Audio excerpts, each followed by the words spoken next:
Brazilian তারকা রদ্রিগোর জন্য পিএসজির রেকর্ড প্রস্তাব। নেইমারকেও ছাড়িয়ে যেতে পারেন তরুণ ব্রাজিলিয়ান তারকা। হ্যাঁ দর্শক, বিস্তারিত জানুন পুরো ভিডিওতে। ব্রাজিলিয়ান ফুটবলে যেন এক নতুন অধ্যায় শুরু হতে যাচ্ছে। নেইমারের পথ ধরে এবার ইউরোপে আরেক বড় ক্লাবে পাড়ি জমাতে যাচ্ছেন রিয়াল মাদ্রিদের উঠতি তারকা রদ্রিগো গোয়েজ। স্প্যানিশ জায়ান্টের হয়ে দুর্দান্ত পারফরমেন্স করার পর এবার তাকে দলে ভেড়াতে উঠে পড়ে লেগেছে French club Paris Saint Germain. 2019 সালে মাত্র 18 বছর বয়সে সান্তোস থেকে রিয়ালে যোগ দিয়েছিলেন রদ্রিগো। তারপর থেকে তিনি ক্লাবটির গুরুত্বপূর্ণ অংশ হয়ে উঠেছেন। চ্যাম্পিয়ন্স লিগ, লা লিগা ও অন্যান্য প্রতিযোগিতায় তার অবদান ছিল প্রশংসনীয়।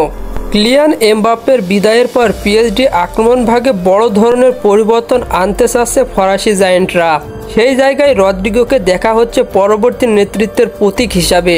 তার গতি, স্কিল ও গোল করার দক্ষতা ফরাসি ক্লাবটির নজর কেড়েছে। সূত্রের দাবিতে জানা গেছে রদ্রিগোকে দলে নিতে পিএসজি রিয়াল মাদ্রিদকে প্রায় 100 মিলিয়ন ইউরোর প্রস্তাব দিয়েছে। এই প্রস্তাব বাস্তবায়িত হলে নেইমারের ট্রান্সফার ফিকে পেছনে ফেলে নতুন রেকর্ড গড়তে পারেন 23 বছর বয়সী এই উইঙ্গার। রদ্রিগো নিজেও নাকি এই চমকপ্রদ প্রস্তাব আগ্রহ দেখিয়েছে। যদিও রিয়াল মাদ্রিদ তাকে ছাড়তে একেবারেই আগ্রহী নয়, তবে পিএসজির বিপুল অঙ্কের প্রস্তাব এবং খেলোয়াড়দের মতামত বিবেচনা নিয়ে আলোচনা চলছে দুই ক্লাবের মধ্যে।